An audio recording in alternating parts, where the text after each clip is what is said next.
Welcome into Overtime, presented by McDonald's. Dewey, Dailey, along with John and Bruce for today's show, episode 35 of Overtime. Same thing as always, going to talk some individuals, some team performances, some game reviews, some game previews, and we're also going to break down some conferences as they start to wind down, as we had the girls' tournament bracket release for Division II, and Division I. I guess we have a few teams, but for all the teams in our area released on Sunday, so we'll look not really as much into that. We'll kind of look into that next week, and then next Sunday we'll have the boys bracket, and then we'll get into that the next episode. So 37 for the boys, and next week for the girls. I think we're going to do a little we're gonna March Madness bracket. I got some poster board for us to do it on, to where we can keep track of it. Should be pretty fun.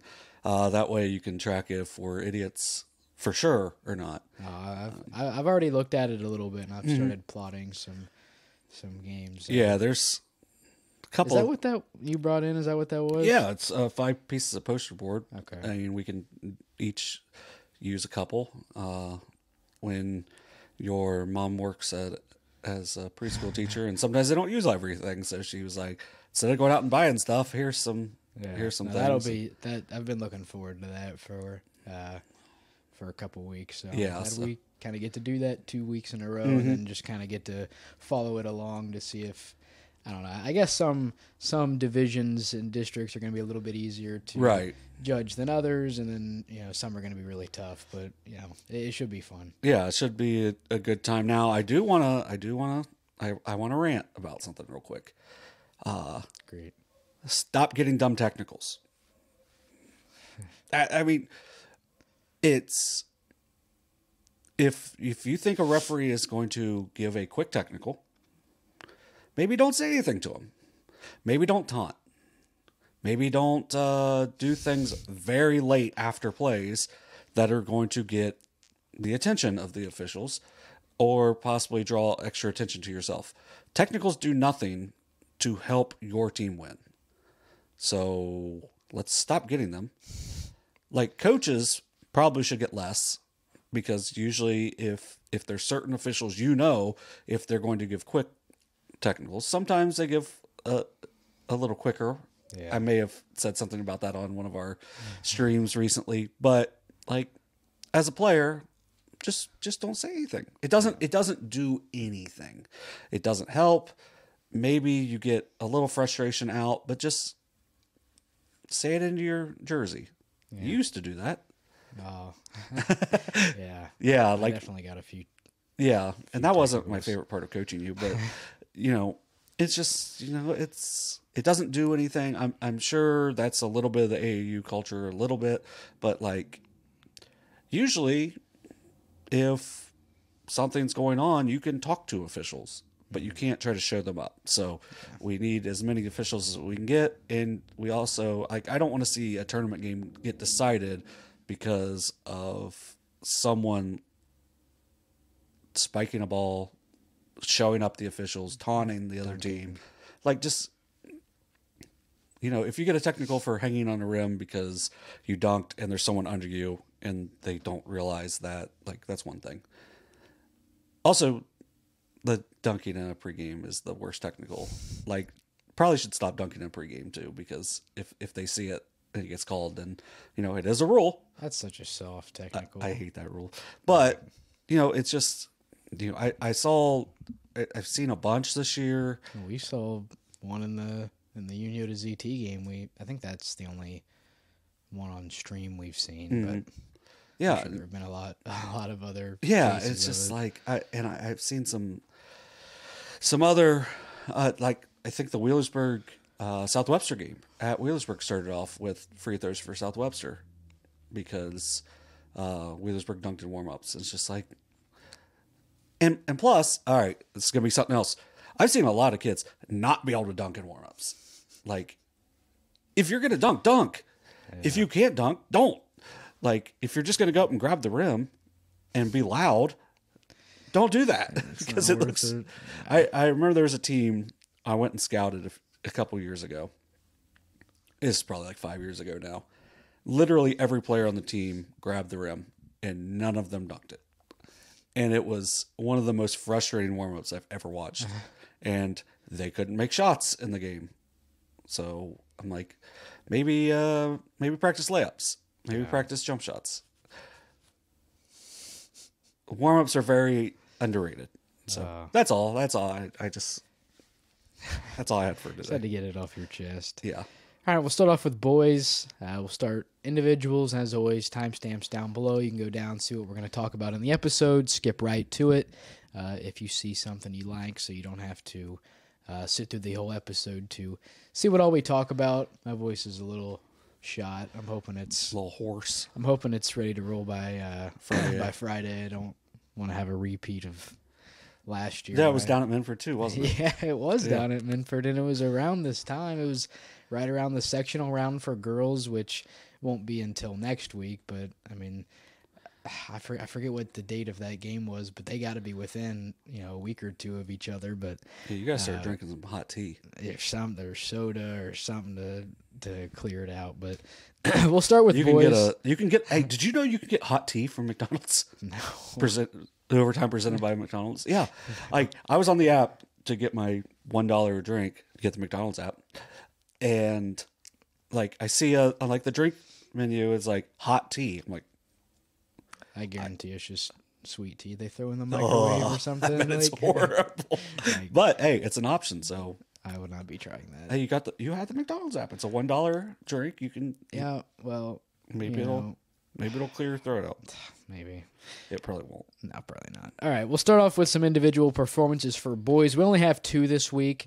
The first one, we've talked about him, I think, only one other time, and it was really early on in the season. He hit a buzzer beater against Bloom Carroll. We're going to talk about Caleb Schmelzer and the Fairfield Union Falcons. He had 30 points in the 13-point win over Tays Valley, a game that, going in, we were how competitive is this game really going to be? Because it seemed like second half of the season, Fairfield Union wasn't the same team as they were in the first half, but they take care of business against Tays Valley. They pick up a big win against Bishop Watterson. He scored 1,000 points against Hamilton Township. He's been doing it all season. He's the reigning player of the year in the MSL. They're 12-6.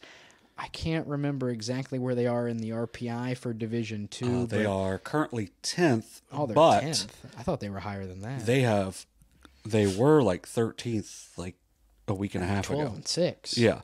So, D2 is very loaded. Yeah. So you've got, the top 11 are all over 500, 12 and 13 are 500. So, but they have jumped up a good deal. They've got a chance to, they've got Circleville, who beat them in overtime, is their only game this week.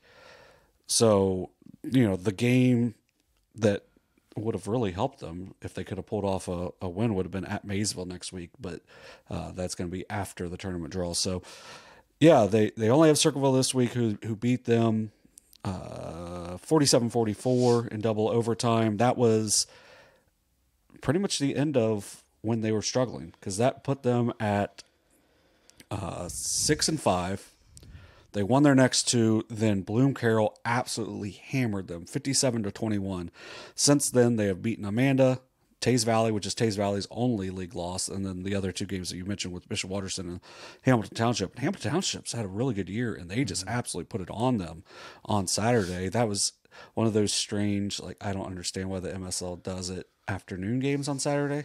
So I was able to watch a little bit of that. But, yeah, so they are, they're replacing some guys from last year. They had a really good senior class, but they still have Caleb Redding. I believe DJ Spicer's still there, and just with Schmelzer, they're a team that coming along. They've got some good senior leaders. Obviously, with him scoring his 1,000th point the other day, that just gives them and he's a 3-year varsity player. He may have played a little bit as a freshman, but they were still pretty loaded at that point. But, so he's done a lot of that in the last 3 years and been really impressive. So 4 straight wins, 6 out of 7 games, and a winnable game on Friday, which would be big for them they could possibly get up to, I think they could get up to 9th. Depends on what Vinton County does with Washington on Tuesday, a game we'll talk about in a little bit. But it looks like they're going to be at least in that 10 spot, which would be with Unioto right now. But that could be a variety of teams as well, as there's all kinds of movement that could happen in that Division II sectional right now. So it should be interesting. Now, are sectionals for boys at neutral sites too? I'm guessing so.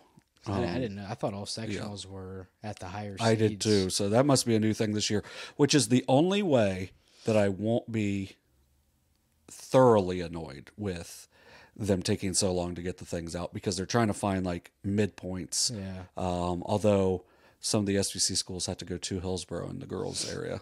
Like Adina plays a sectional final in Hillsborough. I'm like, that's not close at all. But yeah, so I like the neutral sites idea for that. So now districts all at the convo. So Well, for boys. boys, yeah. The Division II, there's only 4 sectional winners though. So the top 4 seeds right now are Marietta, Warren, Washington's the 3, and New Lexington's the 4. I think those are pretty much the 4 teams that are going to be the double home teams, I guess, even though technically it doesn't matter as much now if they're going to be on home or if they're going to be in neutral sites, which, you know, I like the home sites, but at the same time I did like my big thing is I hope that all of these places are going to have 2 games a night. Yeah. Because if you're just going for one game, you don't get as much out of it as a fan, but there's going to be some of these places that are going to be able to get some, you know, good games in. And like, I watched Marietta and Vinton County play on Saturday. It was not an enjoyable game. Like it was, I'm trying not to say too much about officials. It was the poorest officiating game I've seen this year, where they were just like, I'm pretty sure Marietta is really good, but I couldn't tell you for sure because it was final 50-43. I couldn't believe either team got to 40. It just ended up being a free throw contest at the end, but like every time someone would drive, they were just getting hammered on the way to the basket. You had to make about 12 different moves, and by the time you did that, you were probably getting fouled, and it probably wasn't getting called. And then there was like times where they would call random touch fouls. It was like, what are you watching?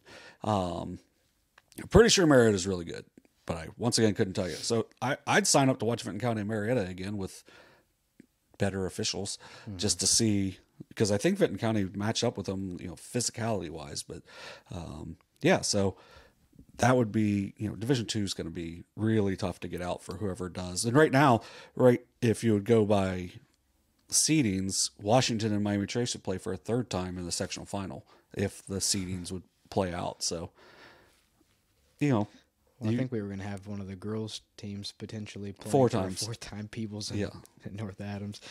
All right, we'll move on. We'll talk about Jace, Copley, and the Valley Indians. Undefeated last week. They go 3-0. They've now won 4 straight, taking down Waverly West and Paint Valley last week. I think the win over West is...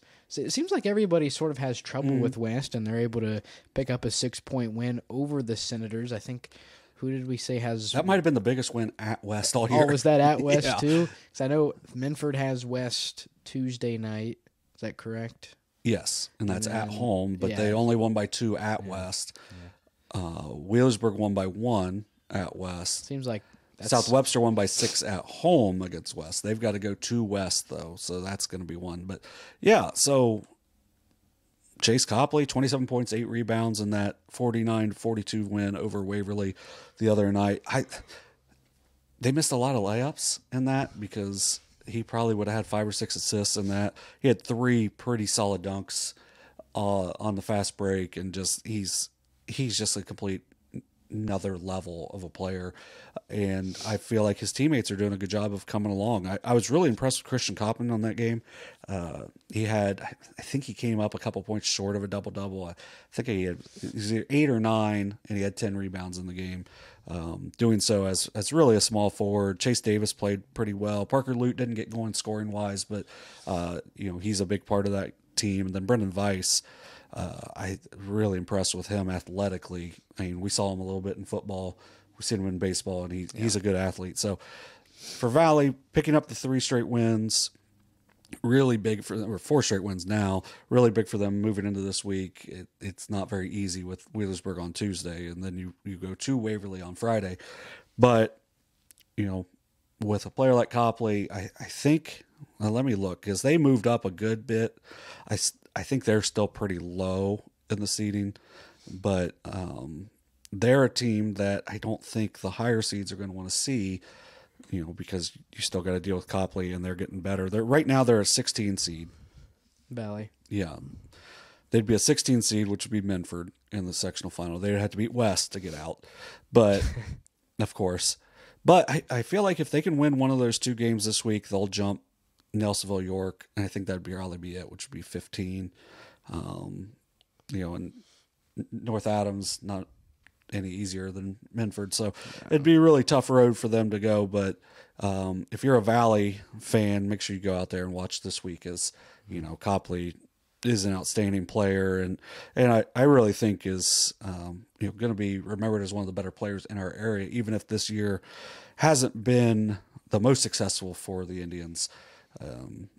Just really impressed with him, athletically, and he's going to go on and play next year. I'm trying to remember where it's at. It's in Kentucky. In Kentucky? Was it one of the Pittsburgh? No. Oh my goodness, I'm mad. I don't know. Yeah, because we haven't. It's who the Portsmouth girls lost to. Oh, Laurel. No, not Laurel. They beat Laurel. I don't remember at all. Pikeville. Oh, Pikeville. Yep. Oh, is that okay? Yeah. So there's a Pikeville High School and a Pikeville University. Yeah. So he's going to go to Pikeville and play, and he's going to. I'd be shocked if he didn't have a lot of success while he's down there. Yeah. I mean, he's a guy that we saw a lot of last year and even a little bit the year before, but, I mean, just haven't really had the chance to get down there this year. As most of our SOC3 coverage has been a lot of Minford and a lot of South Webster, and it'll be Wheelersburg on Friday. But, I mean, that's a Valley team that, has been very successful. I mean, when they were in D4, they won a district title, I think, 2 years ago. If they were D4 right now, I would think, I mean, I don't know if they could beat Fairfield, but, and I think, Webster would be above them, but I think they would have a chance in D4 to make a little bit of a run. But being D3 and being one of the smaller schools in D3 makes it a little more difficult. But, yeah, Copley's just one of the more outstanding athletes in our area for sure. Well, and it's tough because, like, when you have a school like Valley, they're right on the border, D4, D3, like, you're going to have stretches where, and it doesn't help that they're coming off of probably one of the best, like, 5 to 6 year stretches in school history. I mean, they just had a ton of success from pretty much every boys sport. I mean, football, baseball. They go to the state semifinals, I think, is as far as they made it. They win at least one district title. It may have been more than that. But well, and the big thing with that is you're a smaller school, and you had pretty much 4 seniors graduate last year that 3 of them started since they were freshmen. So there weren't a lot of spaces for, like, Copley's grade to play. So besides Copley, not a lot of those guys got a lot of PT. So maybe some people fall off from there because, you don't see varsity time coming. Sometimes you move on to other stuff. You go on, you get more prepared for baseball and whatnot. So it does happen at smaller schools whenever you have successful classes that play as much varsity sports as those guys did.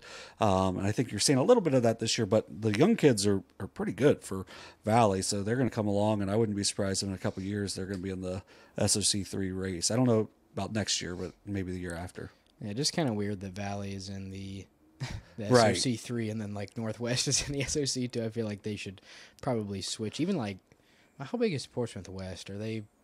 They're one of the bigger ones. Okay, I wasn't sure how big they were. No, but Webster is obviously I mean, they're Division 4, but I mean they've been pretty good the last handful of years, so they fit as of now. And right. We're going to talk about one of those games that they stood out. Is that a relegation?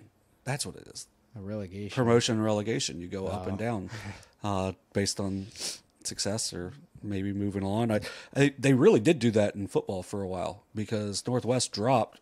Whereas remember, this year was the first year they were back at the SOC 2 in football after being in SOC 1. Oh yeah, despite being a lot bigger for a long time, was because they wanted to get the program back going, and so it was kind of like a relegation now back to promotion, and you could see that in a like getting league. sent down to the minors, on like a rehab assignment and build your way back up. Yeah. All right, well, we'll talk about some SOC 3 action from the past week. It'll be the only game we dive into from last week, but a big one nonetheless down at South Webster's. The Jeeps and Minford Falcons met for the second time this season. First time around ended in a 3-point win for the Falcons. Wasn't really that close, but man, this one, I think Minford led by as much as 12 at one point, and South Webster gets the 64-62 win in overtime. They're now tied for second place in the SOC 3 with Minford. Big game coming up this Friday between Wheelersburg and Minford. Could potentially be a three-way tie at the top of the SOC 3 between Berg, Webster, and Minford. Yeah, and this was a wild game. It was, I was covering another game. I had this on video, so I'm like looking down, and it just felt like, Webster's starting to chip away a little bit, and then I see they're down 3, but the next thing I see is Minford's up 6, around a minute left.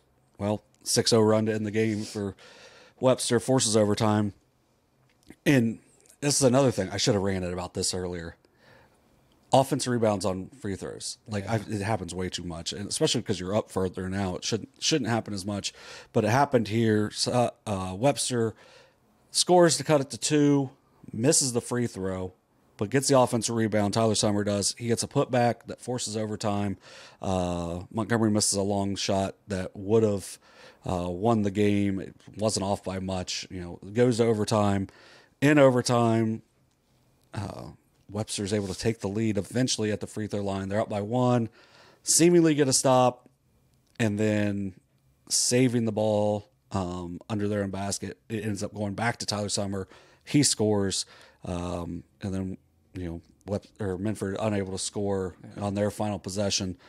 Ends up being a big win for South Webster, as they've now knocked off Wheelersburg and Minford back-to-back weeks with big comebacks and winning in overtime. And that's, to me, these are the type of games that, to me, show that South Webster is ready to compete in the regional level, because they're going to have to be ready for like a Berlin Highland that's absolutely loaded. You're going to have to be able to come back. You're going to have to be able to play from ahead and behind, and it seems like they've done a really good job of being able to play from behind in these games. Summer led with 27 points. Eli Roberts had 16 points. He scored his 1,000th point in the third quarter. I was going to say about 14 of those came in the second fourth quarter and overtime. Yeah, so Roberts struggled early. Probably was forcing it a little bit because he only needed 4 points. Yeah. And once he got the 1,000th point, it seemed like he really came on. And then, to me, a really big part, Dylan Schupert had 10 points in the game, and they need him. They need a guard to contribute some scoring wise, and Schupert was able to. Coaching win number 793 for Coach Norm Pearson on the year. They are still undefeated this year when Pearson's been on the sidelines, so that does make a big difference for the Jeeps. Like 14-2, yeah, or something like that. Really good. Something above. Something in 2. Yeah. Yeah. So they are a very, very deep team. Hunter Bernard coming on for them. And, that's just gives them even more depth, as he's a sophomore, and they're going to need him, not just this year, but next year as well. They are 15-2. 15-2. Yeah. So I tell you what, I think South Webster might go. I don't want to say anything too reckless. Well, it's Highland. They might. Would they meet Highland's them? loaded, yeah. So would they meet them in the regional final? It would be. I think Webster is at minimum, going to make it to the regional final round. So they'll make it to the Elite Eight at least. That'd be my guess. So, all right. Which. So here's the opponent's win percentage, and this is kind of crazy on Webster's. Webster's played by far the best schedule in Division 4. Mm-hmm. Their opponent's win percentage is 621. Okay, so they're 15-2, playing opponents with 621 win percentage. Berlin Highland is 11-4, Their opponent's win percentage is .670. They nearly beat Ottawa Glandorf, who has a kid going to Ohio State and that will play next year at Ohio State. Like, Colin White's ridiculous. And they returned pretty much everybody from a team that lost in the state finals last year. So they are, but I think it's a team that isn't unbeatable. Like, they're a team that Fed Hawk had beaten last year in the regional semifinals. So I think this is a year where Webster could make a run to the state, and, they need everyone to play well, but it will be difficult because, like, someone from the Central probably is going to be pretty decent. Mm-hmm. It's kind of weird to think there are Division IV teams and coming out of the Central. Yeah. Like, you would think all of those would be like D1 and D2 teams. Yeah, they've got a couple. Like, let me see. Well, maybe. I also just really want to see. They've played some really bad schedules. The teams coming out of the Central. So Notre South Webster did reschedule that North Adams game. I thought they just did they play that? Good. Well, it's kind of funky on Max Preps. It has it on February 17th and February 19th. So maybe it's just one of those. Whenever hopefully. you can do it. I would like to see Webster win 7 more games. I think that would be cool. Yeah. I mean, right now you have Waverly West, Notre Dame Valley, North Adams. So, I mean, I would think at least 4 wins, maybe 5 if you can beat North Adams. I won't say they're a lock to win a district, but I will. They're pretty much. I'll say that. I won't say it. I will. I won't not say it, though. I will say that they are very confidently, actually. Yeah.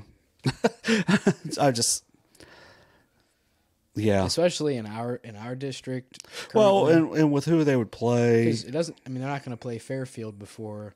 Fairfield and Fed Hawk would be in the other. Yeah. Yeah. So I mean, Notre Dame or Notre Dame, Gallia. Notre Dame, Trimble, Sims Valley, Manchester, Eastern. Pike. Yeah. So and you let me know which one of those teams is going to beat South Webster. I'll take the Jeeps. I seriously think they'll make it to the regional. I think they will make it to the Elite Eight at minimum, at the least. I think it would be disappointing if they didn't. Because, like, if you asked me that after the first Minford game, I'd say, I don't know. They kind of looked dead a little bit. And I think that's kind of the thing that kills them. And, like, the couple games they've lost is they just don't seem like they come out of the gate very high. No, and they've had some big deficits that they've done a good job of coming back from, obviously. But, like, Vinton County, they were down by a good bit, ended up coming back and winning that. Yeah, they were losing at halftime. Yeah, they've played a really good schedule. Like, they've done a really good job of getting themselves ready to, make this tournament run that, will be more likely. And they've beat a ton of the top Division III teams. I mean, they've taken down Northwest, Fairland, Wheelersburg, Minford. I mean, they took down Fed Hawk, who's a top D4 team earlier on in the season. I mean, they're going to play Notre Dame here in 8 days. So that's next Wednesday or next Tuesday. They'll take on Notre Dame. So and that's another fellow Division IV team. They played South Gallia, who I don't know what they're ranked currently. But, I mean, they're around 500 in Division IV. Yeah, they're 9th, so they would be in that side as well. So I was naming off teams that are definitely not even going to be in there. So Eastern, Sims Valley, and Manchester aren't. It would be Waterford and South Gallia, along with Notre Dame and Trimble. And then maybe Western. I mean, Western just beat Eastern, but somehow lost by 10 to Paint Valley, who's playing a lot better. Eastern? Yeah. Really? Yeah. Wow. At Eastern. P. Floyd had a really good stat. 75. Western's won 5 games this year. How many are not at Eastern? 2. They've won 3 of their 5 games at Eastern Pike High School. They won the 2 in the first weekend. They haven't won a game. They've won 1 game at home. No kill. Yeah. That's crazy. So they need to play at Eastern. See, like, I understand sometimes it's your night and sometimes it's not. But I don't know how you lose to a team. How you lose to a team by 24 at home and then beat them by 11 at their play. I mean, that makes no sense at all. Because, I mean, Eastern scored literally the same. They scored 65 when they won, 64 when they lost. It's just Western scored 41 and then 75. So I don't know. That's kind of crazy. Yeah. That's but that's the thing with Western. They've got the duo that can straight up score. Yeah. So I mean, you just never know on that. But really, South Webster, and I looked it up. The regional they would play in the regional semifinal would be the other Southeast District team. So we will have a Southeast District team in the regional final in Division 4. And then also in that game, you had Miles Montgomery with 28 points. He had 31 points earlier in the week. So, he's really starting to get going. Bennett Kaiser had 19. Big thing, Falcons went 9 of 18 from the free throw line. So that's not how you put away games. And that's, to me, the biggest thing for them is if they can, put games away at the free throw line, they're going to be a really tough out, and they're another team that I think we could see at the regional level. But if they struggle in that way and they're only getting contributions from 2 players offensively, that's where they could be in trouble. They've got to get similar to what happened last year. Yeah, they've got to get at least 3 guys scoring at a pretty decent clip, and and then I think Minford. I mean, right now they're the one in Division 3. So, even with that loss, they've got 6 regular season games left, I believe, maybe 7, as they've only played the 15. So they've still got a good bit of games left to play. So they've got time to kind of figure some things out. Big one on Friday that we'll talk about more here in a little bit. But yeah, it's a big week for them because, well, I guess they got 3 next week. So they only have 5 scheduled right now, which would put them at 20. So that's pretty close. Yeah, I think there's one more league game that maybe needed rescheduled that I'm not seeing, but I also can barely read, so who knows. All right, we'll move on. We'll talk about another D3 team. South Point seemingly has... The Pointers. Oh, I think you did that last week, I did. too. I'm not original. South Point has seemingly taken control of the OVC now. I think the only team with 2 losses left. Everybody else has 3, 4, 5. Who knows? And everyone's 11-5. Everybody's beating each other in the OVC, but they go 2-0 on the week. They take down Rock Hill. They beat Fairland at home, and really a game against Fairland where Caleb Lovely was sort of game planned out by Fairland, but they had some of their guys step up. Carter Smith and Zathan Haney stepped up in big ways, allowed the Pointers to get a win, and pretty much a must-win game if they still wanted to win the league. Yeah, and we talked about it last week. We kind of previewed this game, and it was like for Fairland, they had to win at home and then try to win at South Point. Yeah. And for South Point, this was a must-win because if you want to win the league, you have to defend your home court, especially in the OVC. And like you said, kind of game plan Caleb Lovely out of the game, and he was getting doubled and tripled early. Zathan Haney got going early. Carter Smith continued that throughout the game. They just, they're a team that, they are experienced. Got to the Elite 8 last year. A lot of it was, Caleb Lovely. People thought he did, most of the heavy lifting, which he was huge in the district championship game, but they were loaded. They just had a lot of talent. Carter Smith played well in the tournament. Zathan Haney played well throughout the year. Elijah Wilburn's another kid I really like. Yeah. It's if you have a kid that you just say, hey, you're guarding the point guard all over the court. He doesn't need to get shots, and that's really big for them. I'm trying to think of the big Braden Henshaw or Hanshaw. Hanshaw. Yeah, so I mean they've got some good talent, and the win wasn't too surprising, but the fact they were up really big throughout, and then when you find out that Caleb Lovely didn't really do a whole lot. He picked up his 3rd foul in the second quarter, picked up his 4th foul early in the 3rd. So they did a lot of this without Caleb Lovely, and it just shows the depth of their team, and that's why they're at the top of the OVC right now. Yep, another one of those teams in the Division III tournament that we're really going to talk about in a couple weeks whenever we actually have the full bracket and can start breaking things down. But yeah, it looks like South Point might hang on in the OVC for, I believe, the 2nd year in a row. I'm not sure. But they got a tough week this week, though, because you got to go to Gallia on Tuesday or today, whatever. You got Portsmouth at home, who you absolutely destroyed the first time, but you just kind of never know. And then they got Ironton at home Saturday. Let me tell you something. If Portsmouth beats South Point, then Ironton 100% beat Portsmouth. Well, you got to come up with something like I want to put something crazy on the line for that game because there's just no way. Well, they're not going to lose Lovely the entire game. Like, and he had 24 points in the first half. I just can't see. But I would also expect Ironton to beat Portsmouth, even though they lost by 30 the first time. But I don't know. OVC and Portsmouth isn't very good at home, but very good on the road. They haven't lost on the road yet in the OVC, which is that's a crazy stat. Like, how are you 2-3 at home, but you're 5-0 on the road? Yeah. Like, that's how you keep yourself in the league race. Just beat everybody at their place. Yeah. All right, we'll move on. Talk about a team that picked up their first win of the season. Let's go Spartans. Alexander Spartans' first win of the year. They take down Athens 42-35. Yeah, and it's a big rivalry game. So we were sent something that like the students storming the court, which is awesome. It was at Athens. It was at Athens.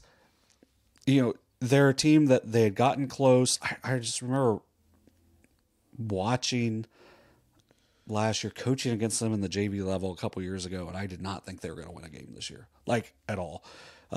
They've gotten close throughout the year, and then they're able to finally get over the top, and they do it against their arch rival, which is got to be even sweeter for them. You know, I know Coach Skinner and his staff do a really good job there. There's, you know, sometimes it's not there, and when you graduate over 2,000 point scorer in Kyler DiAgostino, you got to replace a whole lot.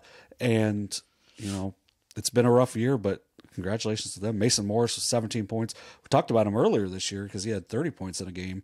That they lost by like one or something, wasn't it? Yeah. Then Claxton Hawk, that's a good name, had 13 points. You know, just happy for them because, you know, those kids are working really hard. I don't know if they're going to get another one, and they're in the Division II tournament, which makes it that much more difficult. Yeah. But at the same time, it's just awesome to see anyone making a big leap like they have. And speaking of a team that's made a leap, right now they're probably going to be the lowest seed in the Division IV tournament, but Portsmouth-Clay picked up another win. Yeah, they have three now. Three wins now. Yeah, they won on their homecoming, which to us is kind of wild that, you know, homecoming's in the winter because ours is always in football season. That is kind of weird. Yeah, but their homecoming, it's their first win on homecoming in quite some time. Kenny Fowler had 18 points for them as they beat Green. And, you know, it's you got to take baby steps along the way to rebuild your program. And so it's a good thing. Good week for both Portsmouth-Clay and Alexander picking up wins. Yeah, let's break down some conferences. There's a lot. Start with the FAC, which has sort of been notorious of being kind of a cluster this season, and that upheld on Saturday as Washington Courthouse takes down Miami Trace by I think 7 after losing by 15 in their previous meeting. And they did They did everything they could to let Miami Trace back into that game, as they were pretty dominant throughout the first half. The third quarter got really tight, and in the fourth quarter they were able to pull away a little bit. Miami Trace makes a couple shots late to make it a little bit closer than what it was, but Washington moves to 7-1 in the league, so they're a half game back of Miami Trace. I know some places were saying virtual tie, which, you know, sort of is, but one section is much more difficult than the other. Miami Trace is 8-1. They don't play a league game this week. Their next league game is their last one. They play Hillsborough at home next Tuesday, so on the 13th. This week, on Thursday, Washington plays at Hillsborough, which is a little more difficult because you got to go on the road.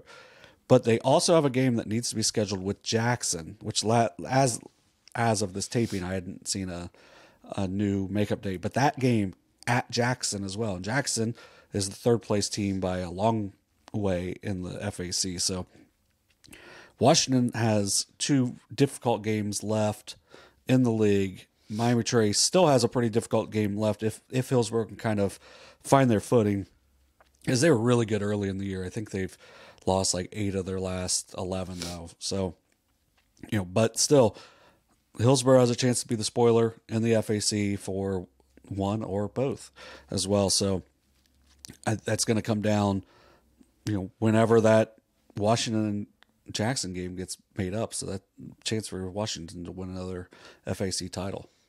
And then actually I was just able to find it. Washington at Jackson is next Tuesday. So next Tuesday we'll know the finish of the FAC. So it'll be possibly a tie, possibly a win for either Jackson or Miami Trace.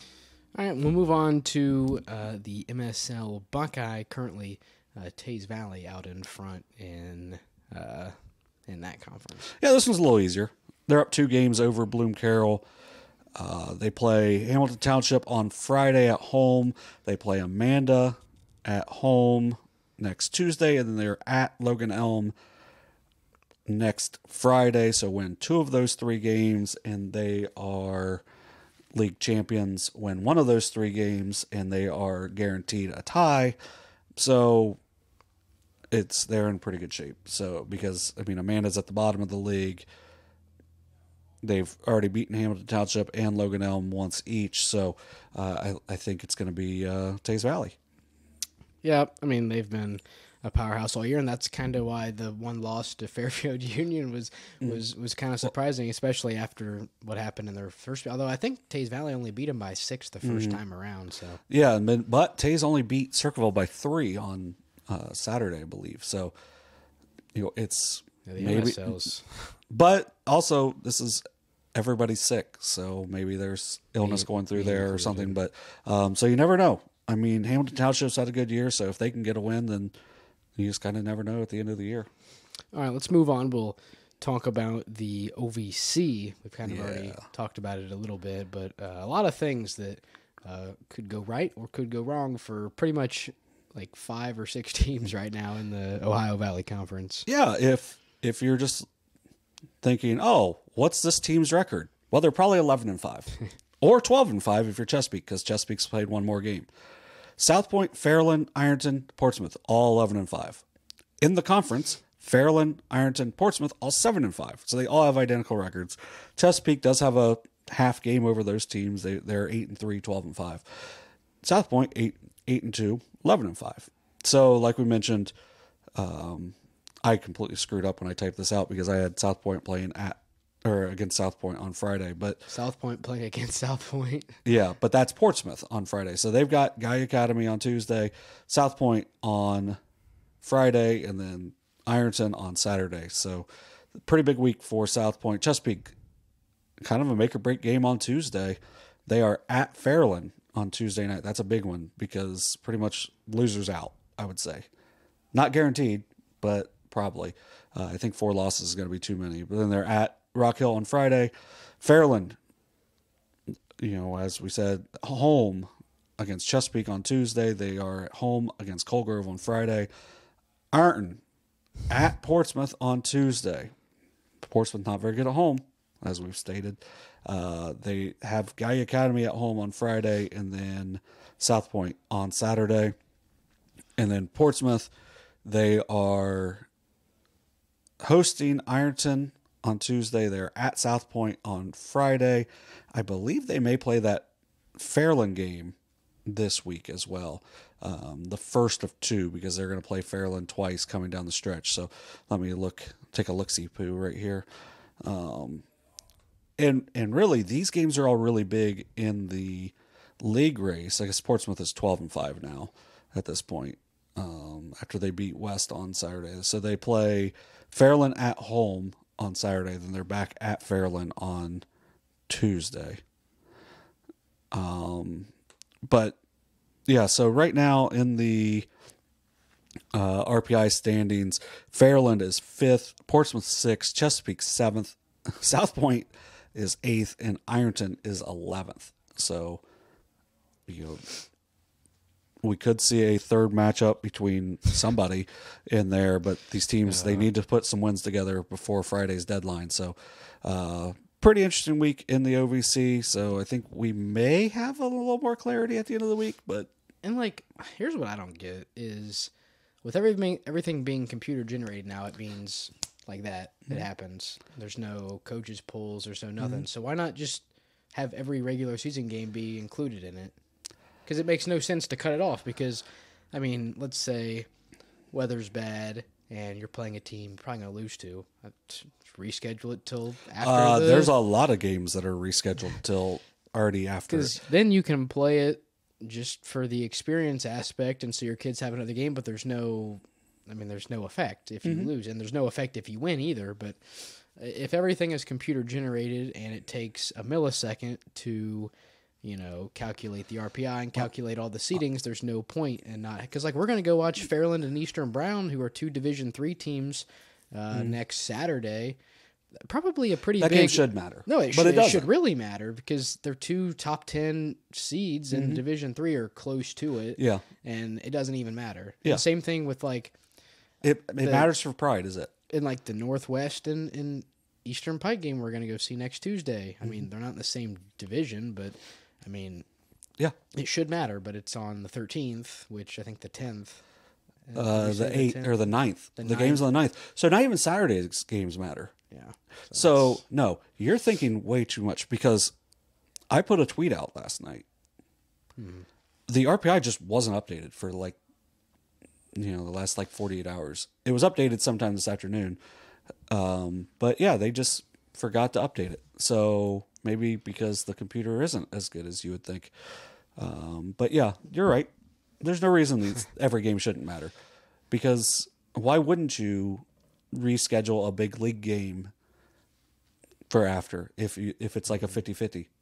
Yeah, a win will help you, but a loss could hurt you. A loss could hurt a lot why more take than the risk if you like where you're at. Mm-hmm. Yeah. If I was I don't blame I don't blame them at all. The coaches or whoever. I understand, okay, we can't get the brackets out until 3:30, whatever. Why not? If they're trying to find the best middle ground for these games, because if we're taking away the home sites for the sectional final, that's fine. But still, why can't you just take Saturday's stuff in? Yeah. Saturday, why wouldn't Saturday's games matter? Saturday's games don't matter at all, and it's so stupid. And let's say, so I think Northwest plays Notre Dame boys on Saturday, because we kind of discussed the possibility of doing that game, and it just, like you said, doesn't matter. So these two teams don't play, but let's say right now the 9 and the 10 in Division III boys is Eastern Brown and Belpre. Let's say Friday they play a triple header. Either one, Eastern Brown at Belpre, Belpre at Eastern Brown. It's a solid 2-hour trip for either team. They play a triple header. They play each other 3 times? Well, no, the freshman JV varsity. Freshman goes overtime. JV goes double overtime. Varsity goes to overtime. That game's not getting done until 10:30. You're driving along 32. Maybe you don't have service. Maybe the internet's down. You don't get that game updated by midnight. Doesn't count.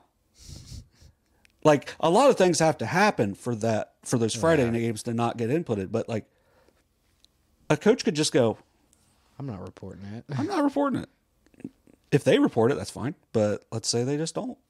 So we could see games that aren't reported that could impact a team. Yeah. I mean, this is, a team not in our area, but Meigs plays Alexander Friday. They're probably going to win that game. Does that help them? Because Alexander's going to have a really low opponent win percentage. Yeah. So do they just not put it in? It could, it'd be wild not to, but it's one of those things. Yeah. All right, let's move on to kind of the last conference that has we got a lot more, bud. Well, I meant the last conference that has an in-depth look and is a little more complicated. We'll talk about the SVC. Oh, I thought we were going to talk about the SOC3. Oh, I skipped that. Yeah, you did. No, because this it's pretty simple though.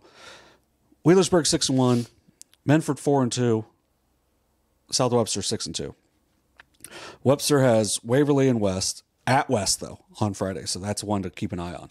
Even though they probably should win. Yeah. But right. At West has been very good at home, and they've been very close to upsetting teams at home. So keep an eye on that. Minford versus West, who they only beat by 2, and then versus Wheelersburg on Friday. But then they've got a couple of league games to make up.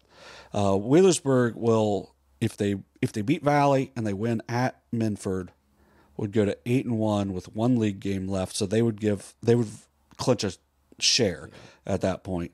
But if they lose, Wheelersburg, Minford, and South Webster would all have 2 losses in the league. Against each other. They all split. Yeah, they would all split. So they would just cut the trophy in a third, and they'd all get a third of a trophy. So, so there's a lot going on there.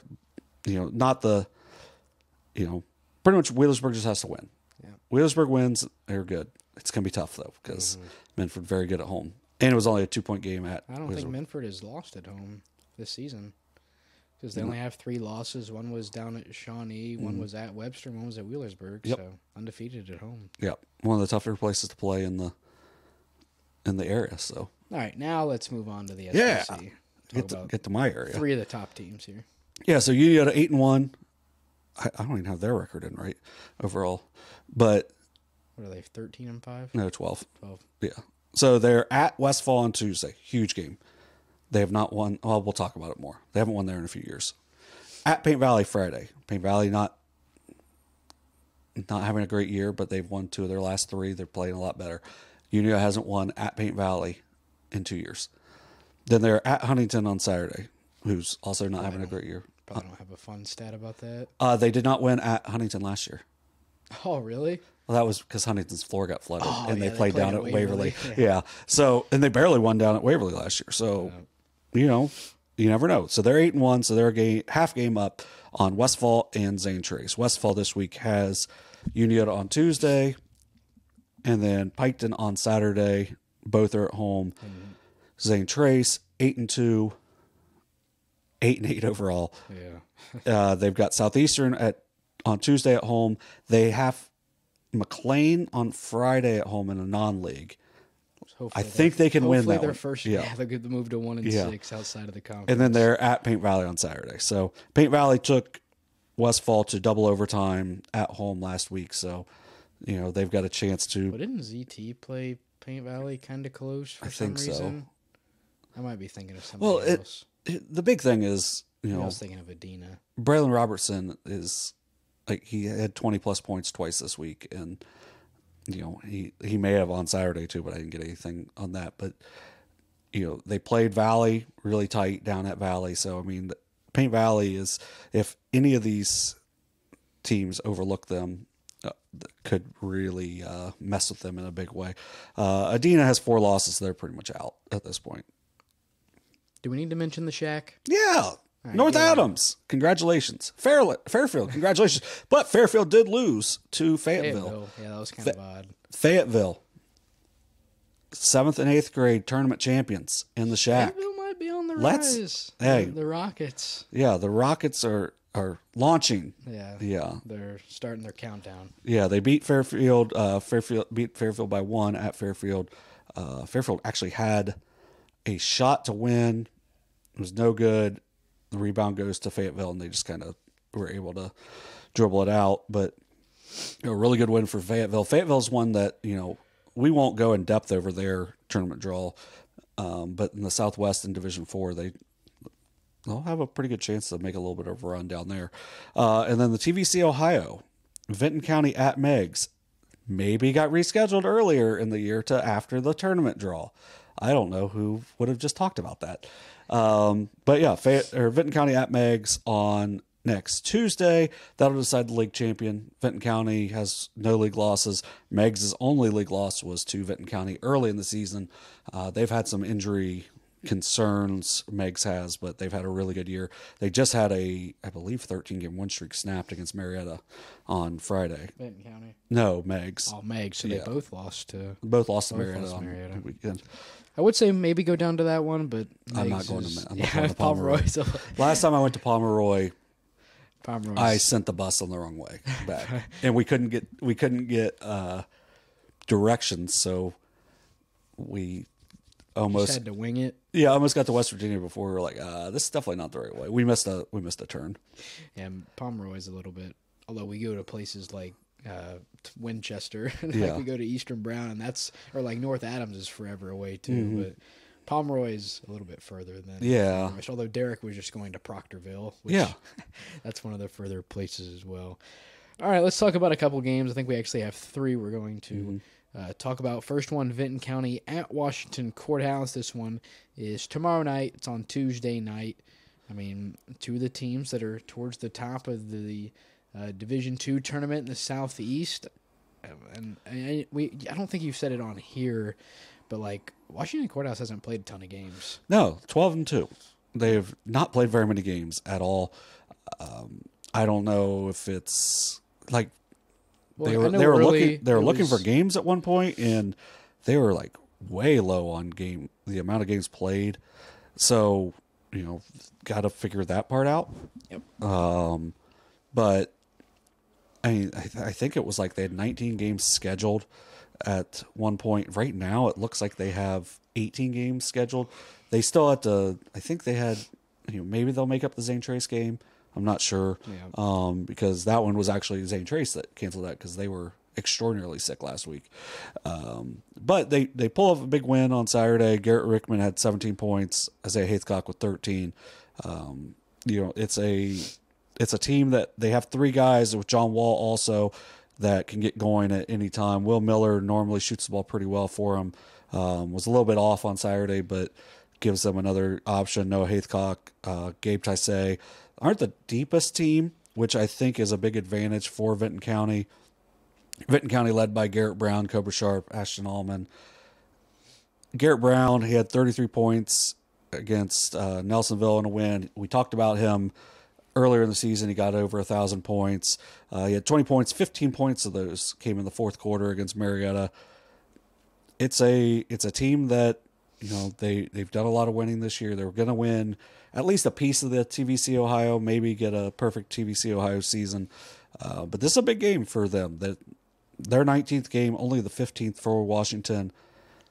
I think Washington's probably the favorite at home, but really, we've talked about it last week. They've only played now 2 games since January 12th. So are they a little bit rusty? They only scored 43 in that game over Miami Trace, but they did a really good job defensively.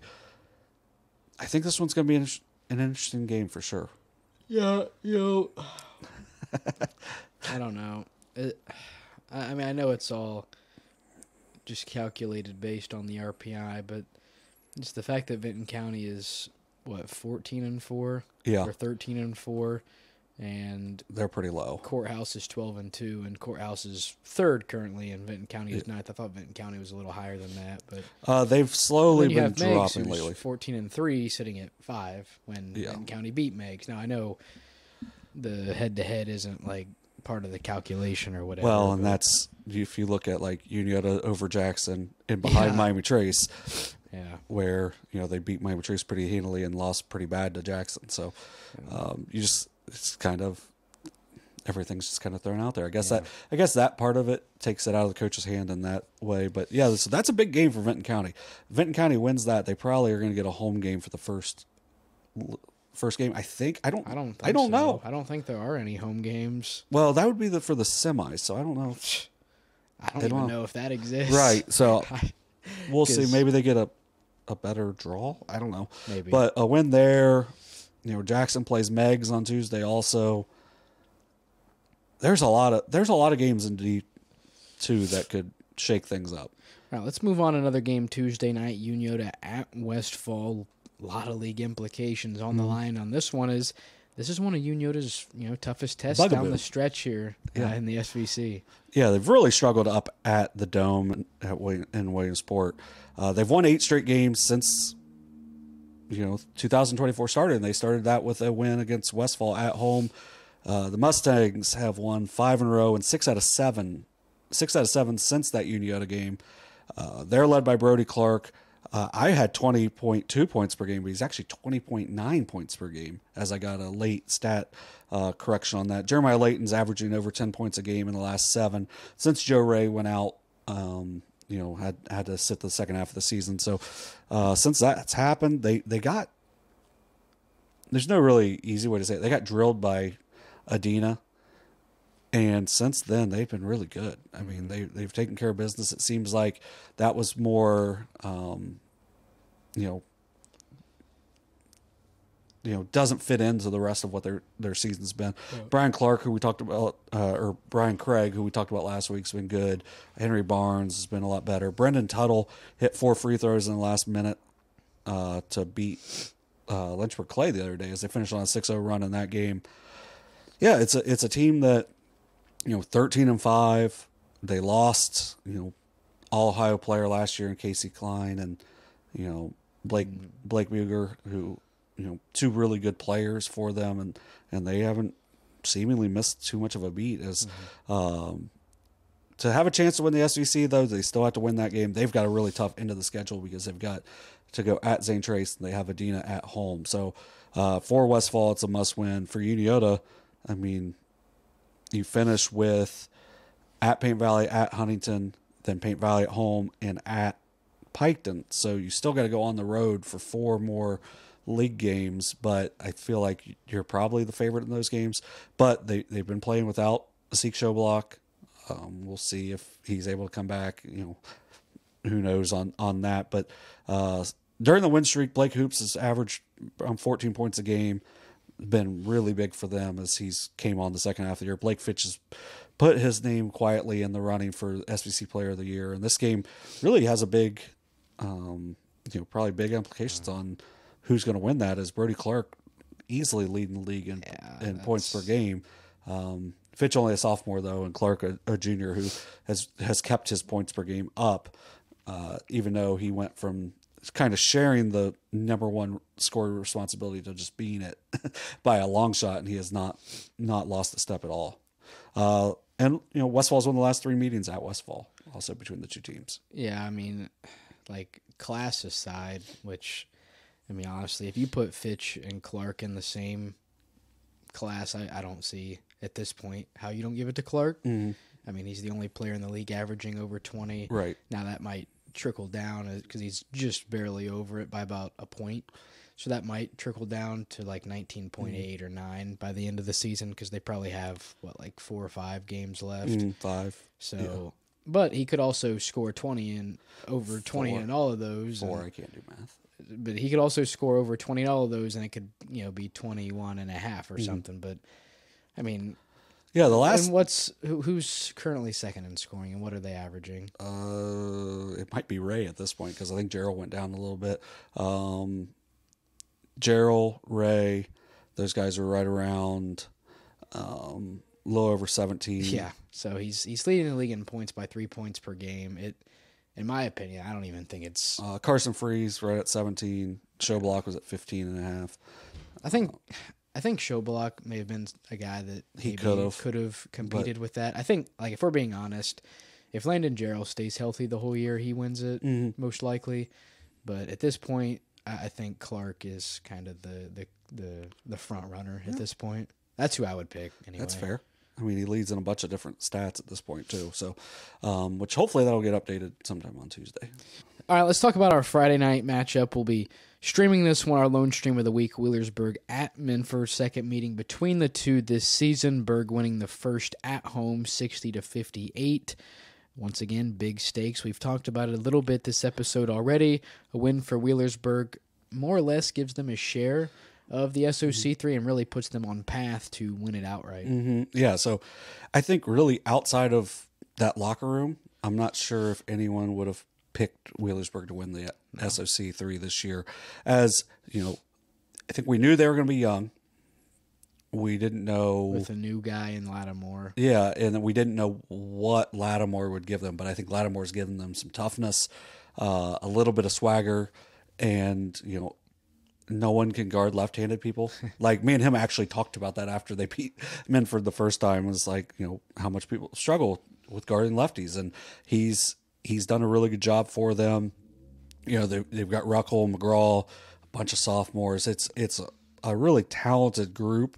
I think Coach Prater does a really good job over there. They've got a big advantage in this game as far as depth goes, as they can go 8, 9 deep. And Minford really goes to 6. Yeah. And, we saw Kay Glockner hit a jump shot the other day. And I feel like that was the first time we've really seen that this year. So. I thought the game was, when I saw that, I was like, because it's like Pika and Glockner hit threes back-to-back position. I was like, my gosh, Minford's going to win this game by 40. Yeah. So the big thing for Minford in that game, the first time, Troy Rhodes had a really good game for him. Wheelersburg did a good job of slowing down Montgomery and Kaiser.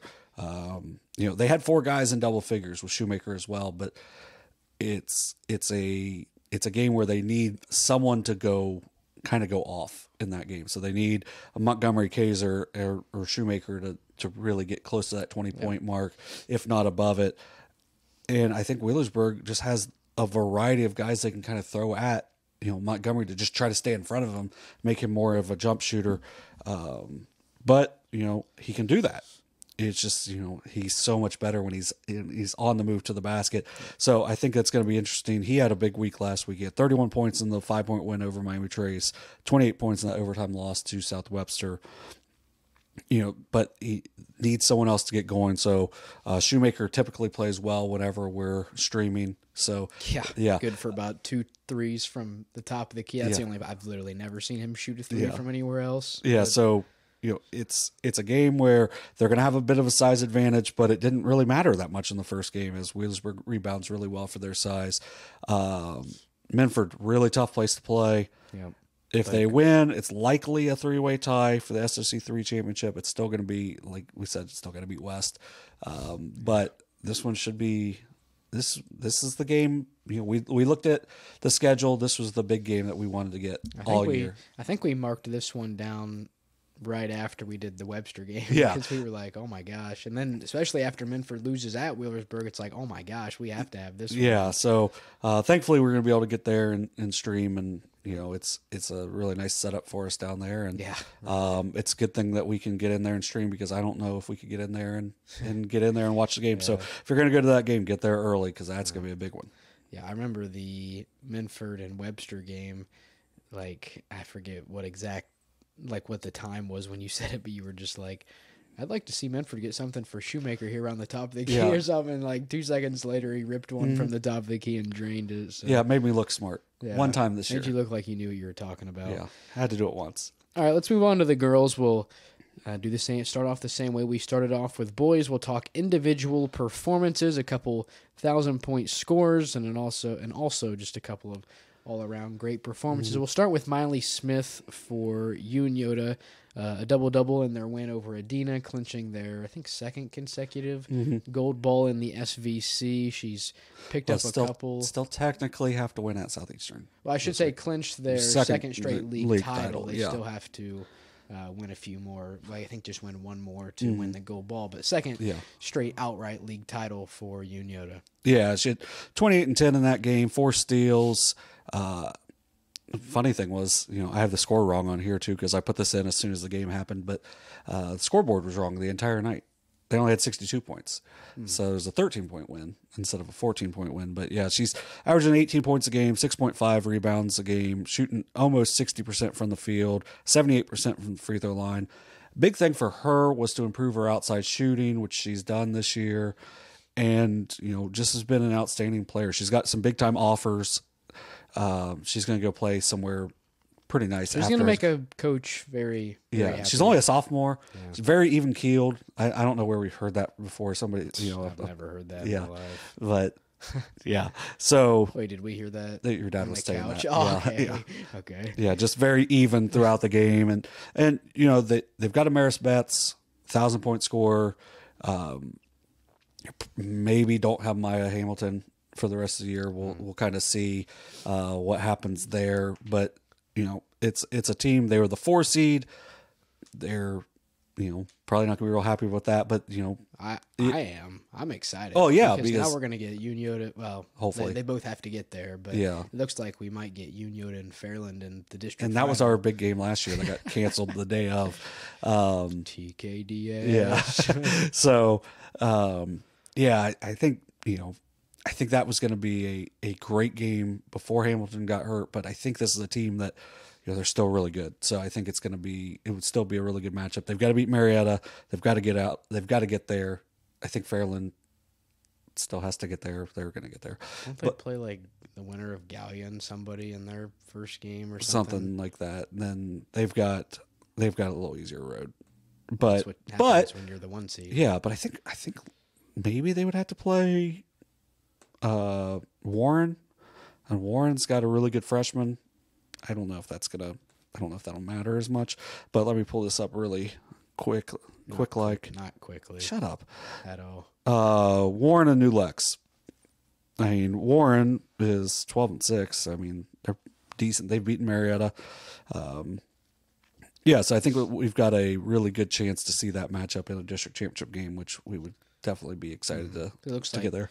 Potentially, well, Sheridan will probably make it there, and then with Circleville right now, we're not right. It's a different team now, but they also have a little bit more to play for now. So I mean, they won pretty easy in their 2 games this past week. They got a big one against Bloom Carroll coming up on Saturday. That'll be one to watch. All right, we'll move on. We'll talk about Addison West for Lynchburg-Clay, their third 1,000-point score of the season. I think they're the 7th seed in the D3 tournament, something like that. But, I mean, West has sort of been in terms of scoring, been the leader for this team this year. She's averaging 17.3 points per game. Definitely a future Shack.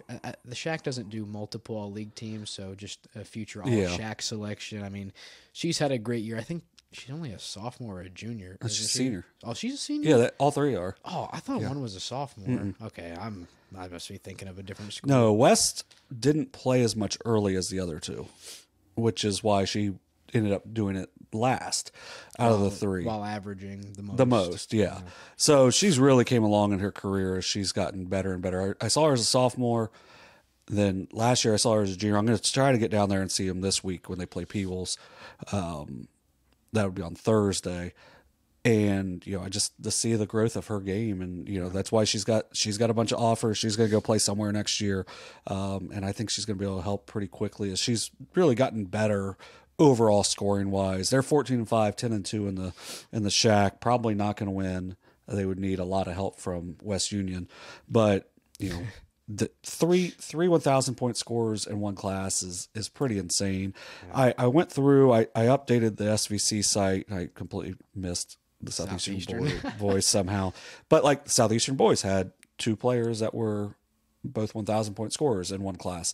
That's the most I ever saw was 2. Never saw more. Payne Valley was on one team. On one team they had 4, but one was a freshman, one was a sophomore, and 2 were seniors. Okay.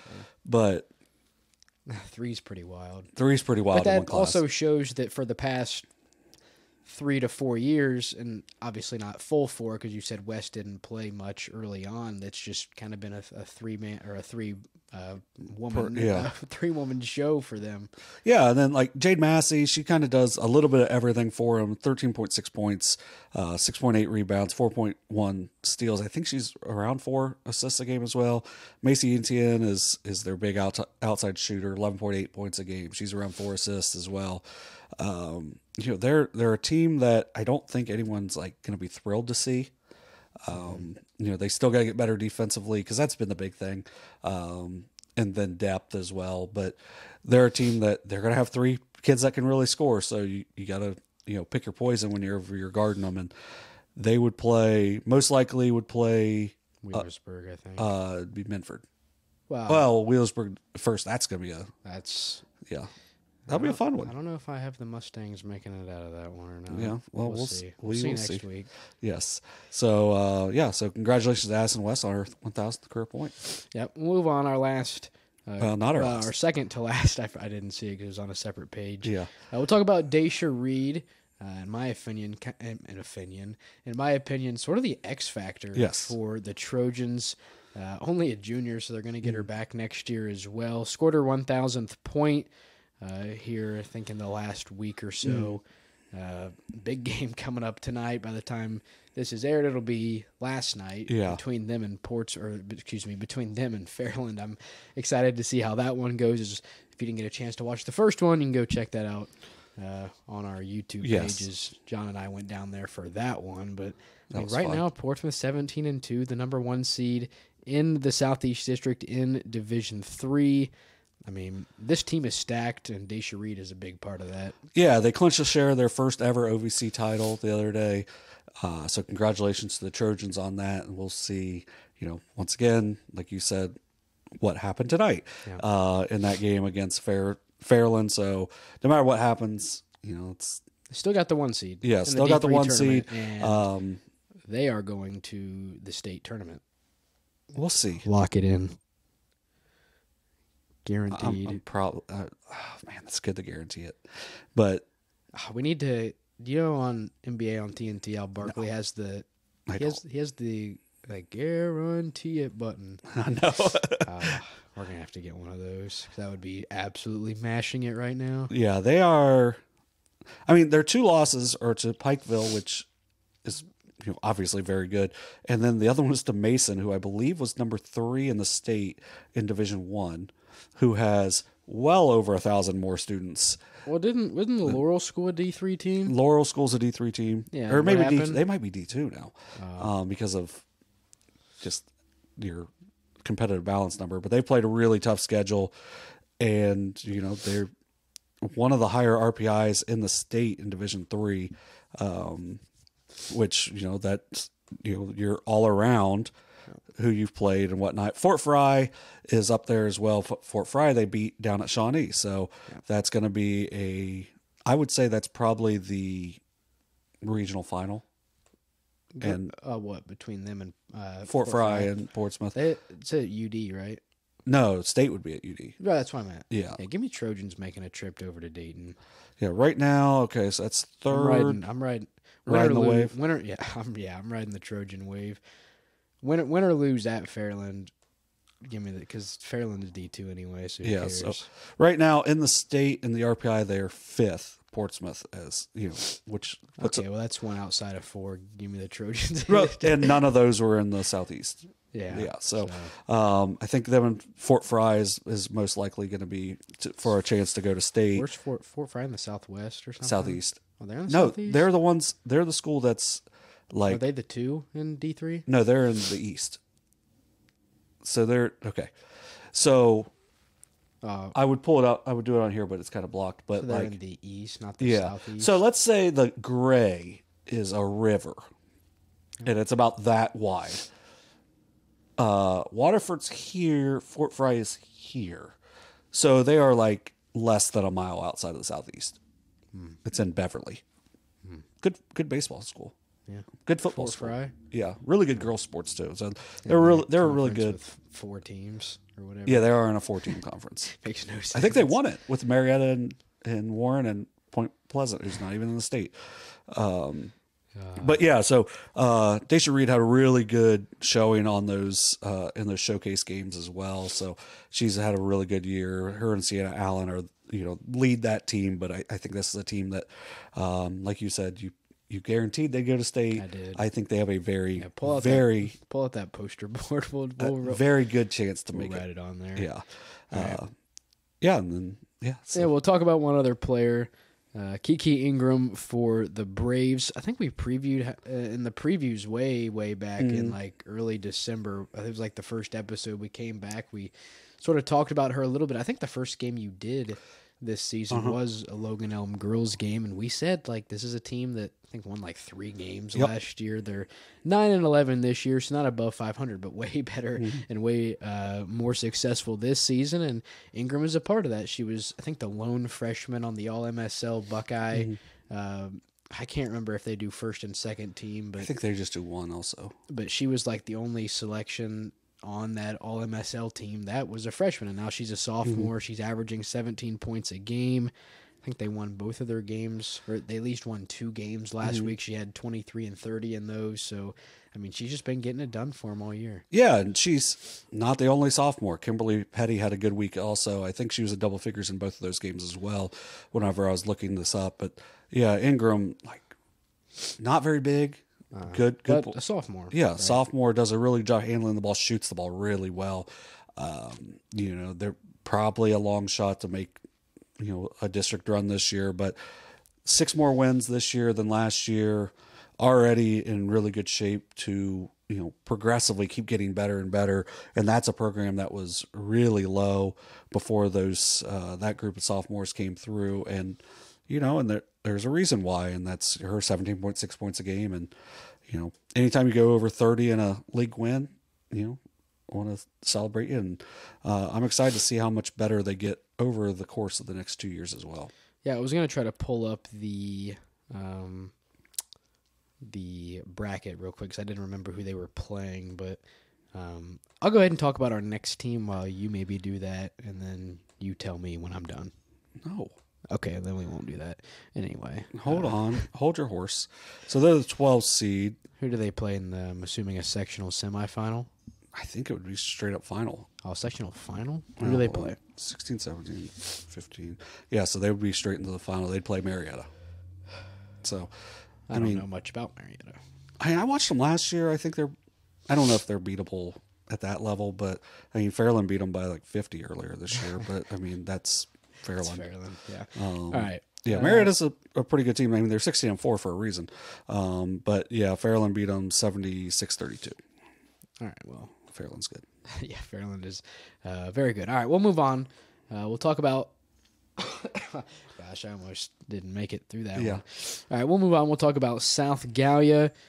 First time seeing them in person last Wednesday, and an impressive win against a top 5 Division III team in the Southeast District. Morgan Lions scored her 1,000th point, I think, the next game. The next night, yeah. Oh, the next night against Oak Hill. I mean, Tori just in this game alone, and I'm sure that's been the case all season, Tori Triplett was impressive. JC Booth, I think only a sophomore, playing 2 quarters of the JV game and lighting it up. And I'm like, man, this girl seems like she could do stuff on varsity. And then she lit it up. On varsity. Yeah, I think she was 3 of 4 from 3. 3 of 4. I was going to say 2 of 4, but 3 of 4 from beyond the arc. First year in our coverage area. And, I was impressed. I mean, this is a team that I think could make some noise in Division IV.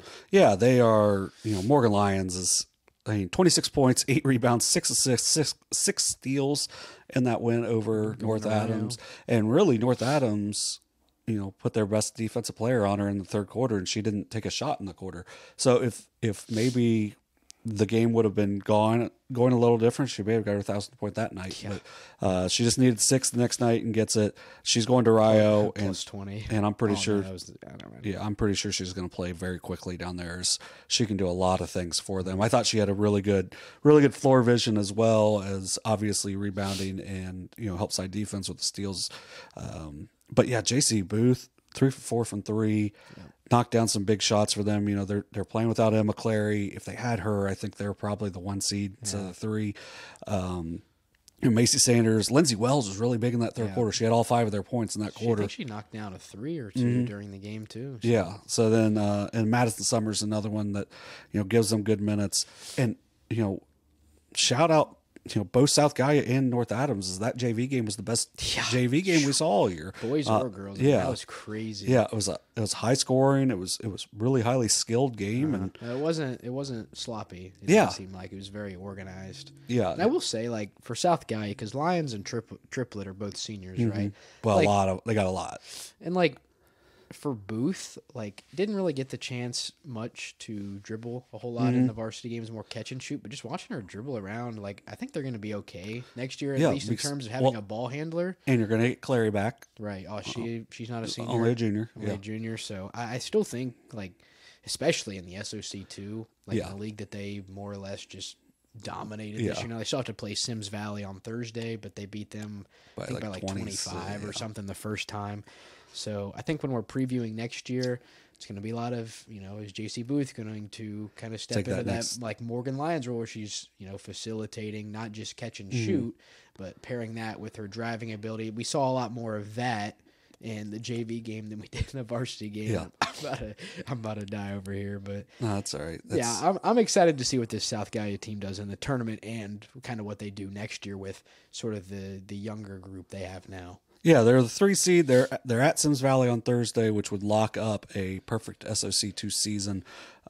Sims Valley only has 1 league loss, so I mean they're the 4 seed. So Sims Valley is a good team. They got some nice talent, but I don't know if they can match South Gallia. But it's on the road.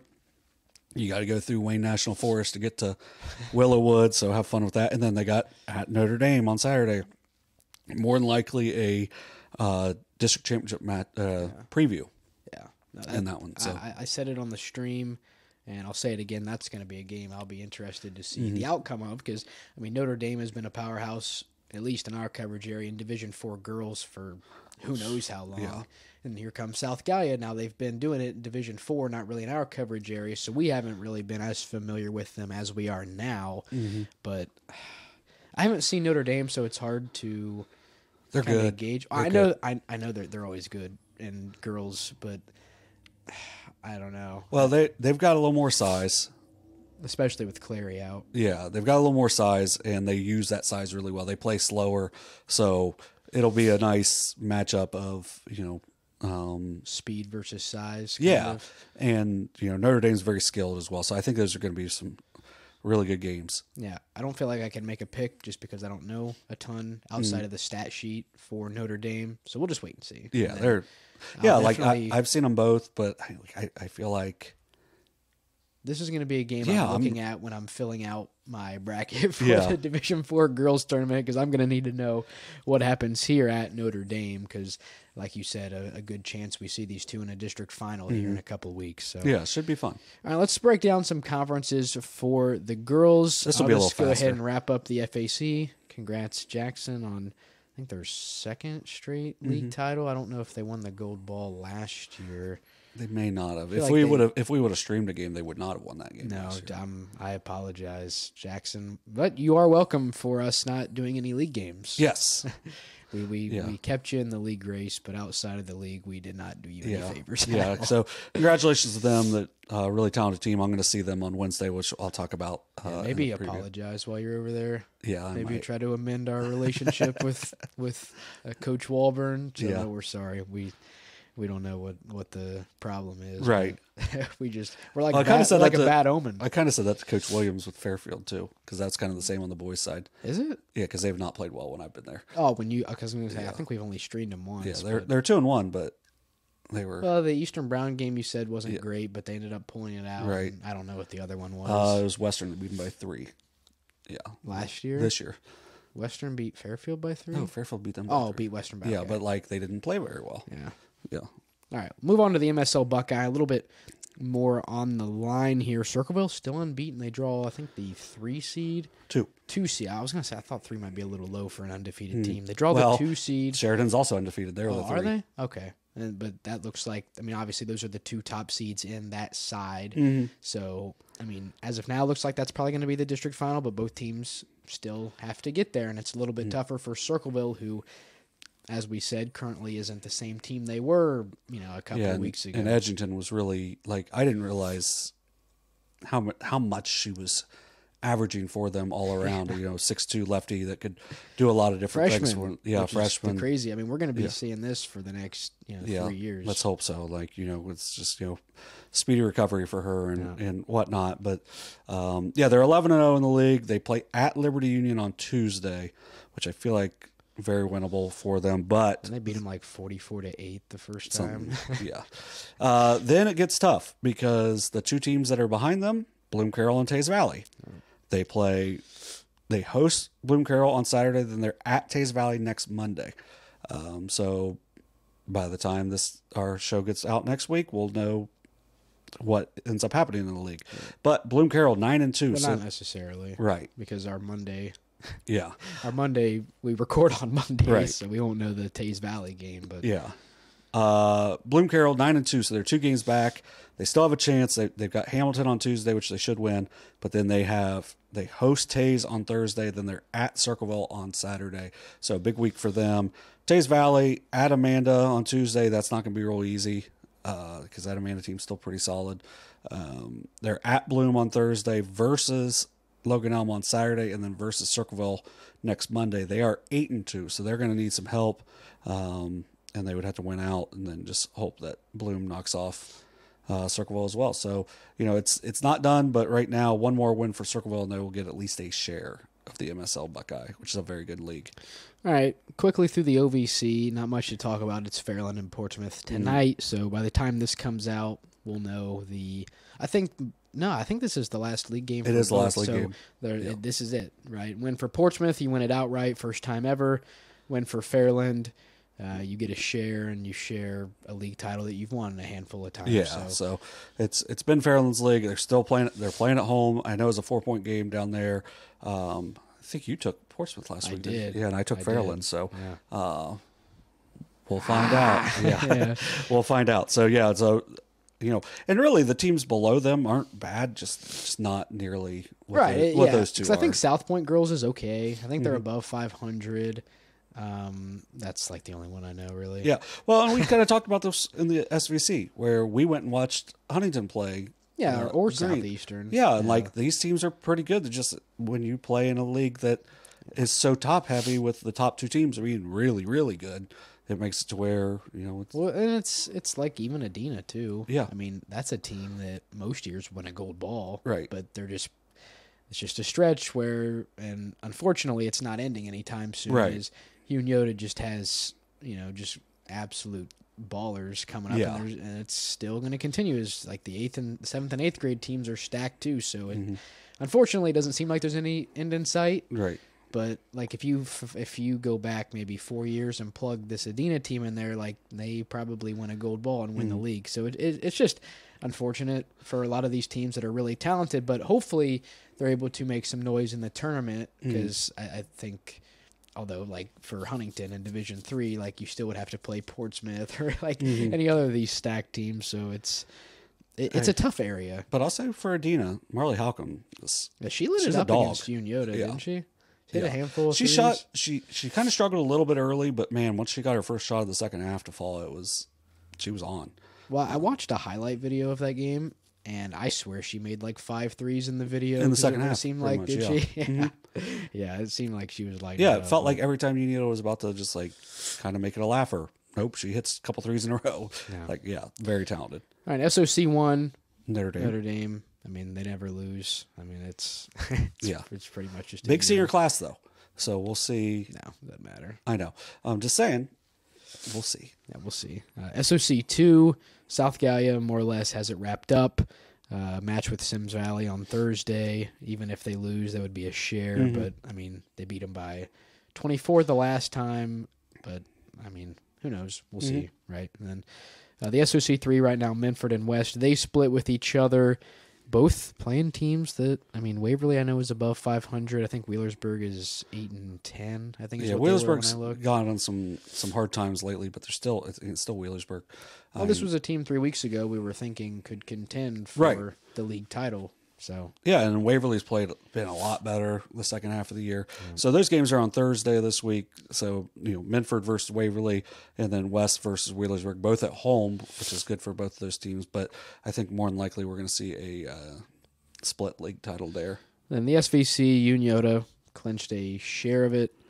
I think they only have Southeastern. Yeah, they beat Zane Trace to lock it up on Saturday, and then so they've got at Southeastern on Friday to get a gold ball, so we'll see. And both Shacks more or less locked up. The Shack 1, North Adams, just has to take down West Union, and then Shack 2, Fayetteville, took down White Oak last week. Pretty good game, so congratulations to... A couple big wins for Fayetteville last week. Nice week for the Fayetteville Perry School District. I don't know if they have like 12 names like Ripley does. Ripley has 4. Do they? Yeah, Ripley, Union, Lewis, Huntington. I've heard of Lewis because it's like Rule H or something. I don't know. Rule H. I don't know. It's just like RULH is there. On Max Preps, Ripley, Union, Lewis, Huntington. Yeah, that's crazy. Yeah, and the TVC-Ohio would be Athens. Yeah. So pretty easy. Yeah, a lot less. Once you get like to the very end, it's usually it should be a little clearer, but. Unless you're the boys OVC. Yeah, we'll see over there.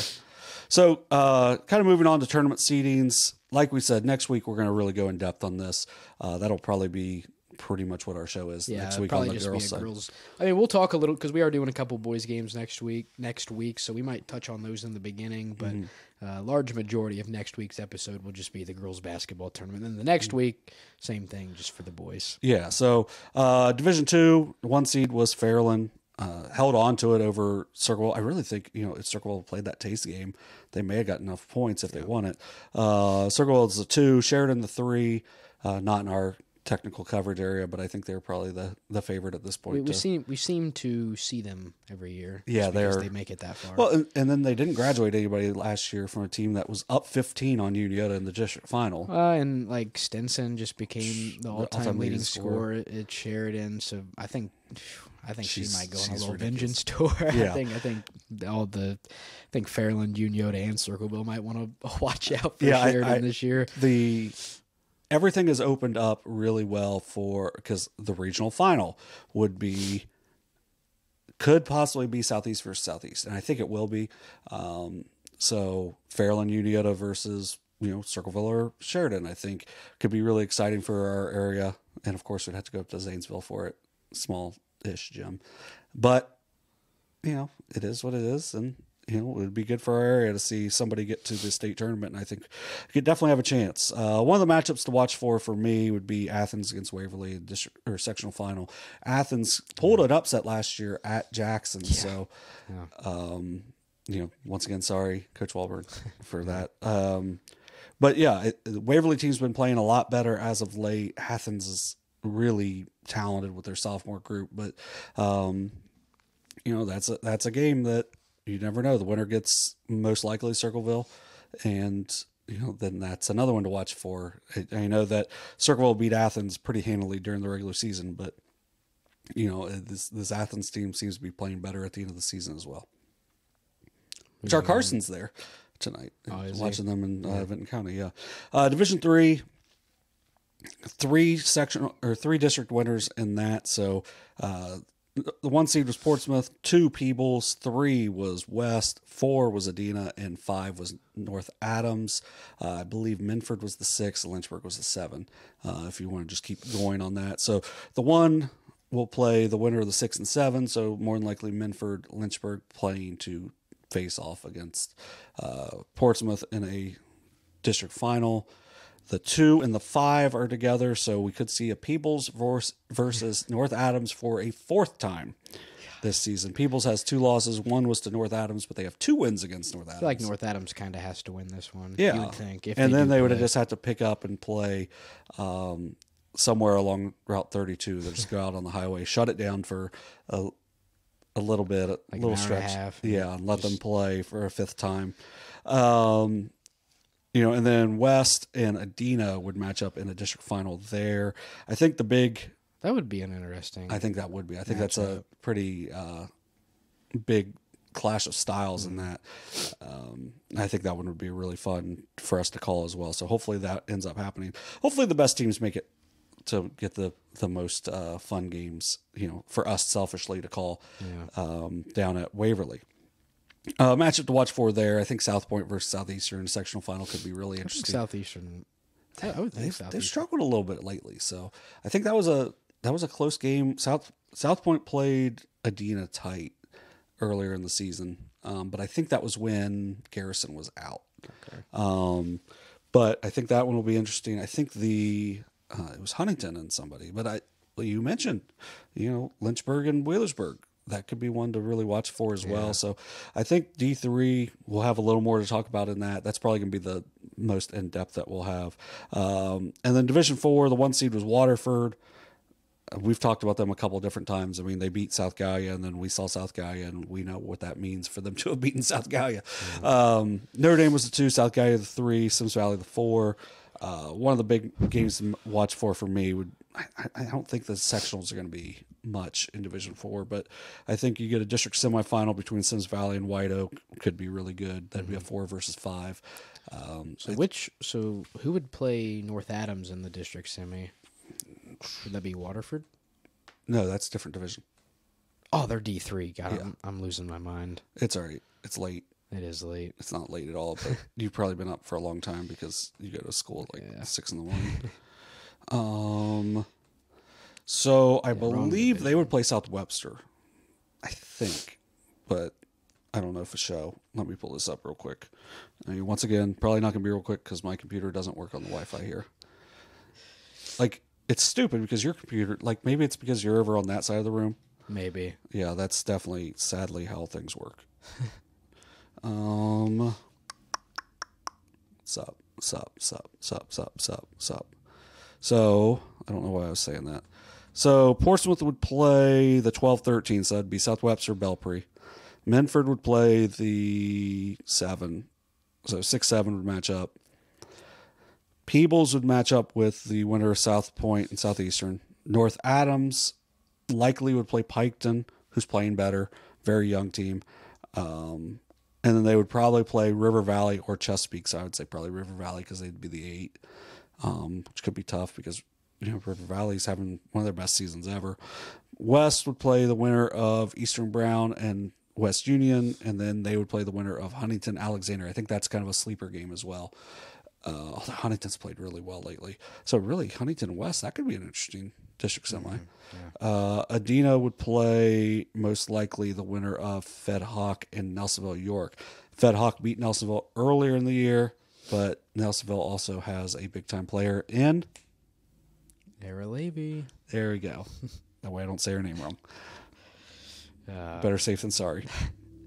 All right, let's talk about 3 games coming up this week. We'll start on Wednesday as Unioto travels down to Jackson to take on the Iron Ladies. Obviously doesn't matter much in terms of really anything outside of morale and momentum heading into the tournament as the seedings have already been picked. But nonetheless, 2 teams ranked towards the top in Division II. I think Jackson is, 7 or 8? 6, I believe. So they're 6. Unioto is 4. So Jackson would be on the side with Circleville and Sheridan. Yep, Jackson's 6. So they were very close. Wow. Very close to possibly being a district semifinal game, as they were less than a point behind Marietta. So really not much of a chance for them to play in the tournament unless it was in like a regional final. Yeah, so but this is just a big game. 18-2 against 18-2. For Unioto, this is another one where, just keep trying to figure out new things on your rotations. Aiden Danison played really well the other night against St. Trace, and started her first game ever against Adina and, did a pretty good job in that game. So Maggie Holbert has been really good for them lately. She started to score. She's gotten double figures the last couple games after really just being looked to be a defensive player. So if she can come on, Amelia Urig's doing better. Offensively, she rebounds. She's like a kind of sleeper, getting like 3 or 4 steals a game. Does a really good job defensively for them. Jackson with Maddie Walburn, both Carpenters, TJ and Sydney. I can't think of the big Kenzie Davis, Sydney Hughes. They've got some nice talented players as well. So this should just be a good, kind of a showcase game for the Division II in our area. So should be a fun one there. Thursday, Peebles at Lynchburg-Clay. Lynchburg won in overtime. The first time. It's like the first game of the season. First game of the season, yeah. And, of course, they're playing the last game of the season now. Makes sense. So, gosh, that's so weird. Because, like, some of the Shaq's schedule, it's like they're playing each other twice in, like, 5 days. Yeah. And these 2 are playing each other, like, 3 months apart. Yeah, it is. I don't understand the scheduling at all. But, it makes it to where you get, this could have been, if Lynchburg could have knocked off North Adams last week, this would have been for the league championship. But the winner technically still has a chance to get a share. North Adams loses to West Union. Yeah, which probably is not going to happen. No, but probably not. But, Peebles, you got Peyton Johnson. Yeah. Probably going to be the district player of the year. Well, like you say, anytime you have the best player on the floor, you have a chance. And then with Peebles, that's typically the case. Yeah, and then Lynchburg, the next 3. Yeah. Well, and then the first game, Addison West had her career high with 28 in that game. So she stepped up in what was their biggest, obviously the biggest game of the year at the beginning of the season. But, she stepped up in a big way for them. And maybe now that she's got her 1,000 points, maybe she relaxes even more and really goes off. But, I mean, she's averaging 17.3 a game. So, I mean, she's really had a nice season. Then Peebles, obviously with Johnson, they've got Carroll. They have some other pieces. I know Angel Gray is another one. I'm blanking on the other. For Peebles? Yeah. You say Carroll? I said Carroll. I haven't done a lot of research on Peebles this year. Yeah, and of course this is when the thing's not working. But, with Lynchburg with Addison West, Jade Massey, Macy Etienne. I just like saying their name as much as possible. You traded for Travis Etienne this year, right? I did. Yeah. Yeah. So It's like and Peebles has won 14 straight. I don't think we've talked about that enough on here. They've won 14 straight since they lost at North Adams on December 14th. They were 4-2. Yeah, 4-2. Abigail Smalley. God, that's yeah. Because I think she's averages 9.8 a game. She's made 46 threes in the year. That's a lot. I feel like we've definitely mentioned. We've mentioned her, but that sounds familiar. Yeah, Peyton Johnson, 23.3 points, 9.5 rebounds, 5.7 steals, 5.2 assists, blah blah blah. Like she's just that. She's her. Yeah. You don't hear that phrase much. Yeah. That so is very true. One. Did you say you hate that? I hate it, but yeah, she is. I don't care what nobody think. That him. that if you say you are him, you're not him. Yeah, like you shouldn't have to say it. But if someone else says it, it's still dumb. But she is. But yeah, so that's the big one on Thursday, and then Saturday, South Gallia at Notre Dame. I think as of now, our Brock Netter is going to be there. I can't guarantee I'm going to be anywhere on Saturday because we have college games that start on Saturday morning. Yeah, we have college baseball games Saturday morning. College baseball. Yeah, out at the VA. Yeah. Oh, at the VA. Yeah, I didn't even think about that. Yeah, I think I'll be busy Saturday. I think I'm going to the Circleville Bloom game. Oh, I think we're going to be slinging donuts. I will be in the morning. Yeah. Hopefully I'm out by the afternoon. Right, you should be. But yeah, South Gallia at Notre Dame should be a fun matchup there. And we've talked about that a good bit. And, it's a district championship preview. It's a preview into the tournament, and it's a matchup we're more than likely going to see.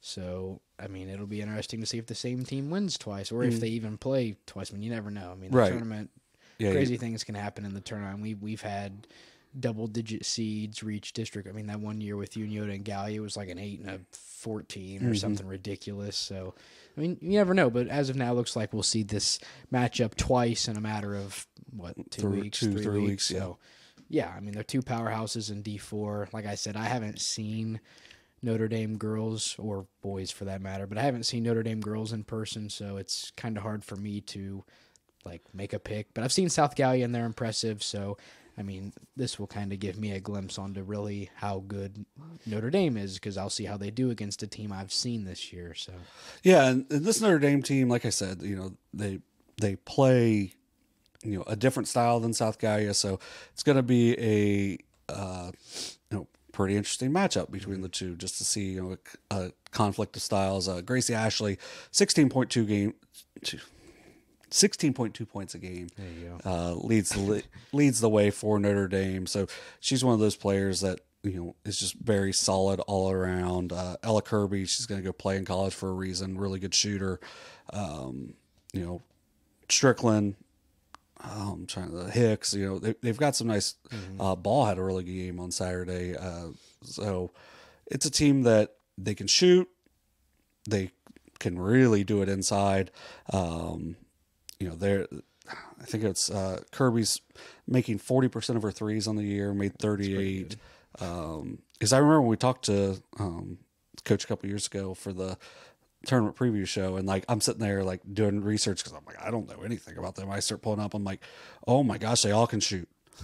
And I mean, and you've got Katie Strickland, who's shooting 43% from three. She's only shot 14, but still 6 of 14. She's going to step outside. We'll let her shoot. Oh, she's going to knock it down. Yeah. Kirby's shooting 86% from the free throw line as well. So yeah, that should be a fun matchup. Yeah, I'll be excited to hopefully get updates from Brock. And if not, Notre Dame usually does a pretty good job updating throughout the quarters, as they put out little graphics each time. They do the best. Except when it's into the third, Notre Dame 78, insert team here 7. Thank you for not saying somebody. But yeah, should be a fun one. Yeah, and if you don't have anything, I ain't got nothing, sir. Pretty much wrap up. I don't have anything else to yell about. I got that out of the way early. Pretty much wrap up this type of episode for the next 2 weeks, as it's just going to be a lot of tournament-related stuff. And like I said, we'll talk a little bit about the games we're doing. But yeah, so Should be fun. yeah, I'm excited. It's almost tournament time. Well, by the time Pretty it much pretty much is now for us after this Yeah. episode. But yeah, I think that'll do. I got to go over to Waverly and take some pictures. For Yeah, and then edit this because like normally we just go through like in one take. This was not a one taker. No, I don't feel great, and I had somebody drop off a lens, Derek, and Shout out Derek Webb. I did something else. I don't remember. I think he just went and coughed. Oh, was that one? Yeah, you got so mad at me on like the second episode. Yeah, for that. because and I you didn't did get it- mad this time. No, because you did it at least 6 times. I did it twice. And You wanted to though. I thought you were going to about 5 or 6 more times. what? Have to go cough or something? Yeah. Oh, I don't feel great. But, Yeah. All right. Well, that'll do it for this week's episode of SOSA Overtime, presented by McDonald's. We want Cody.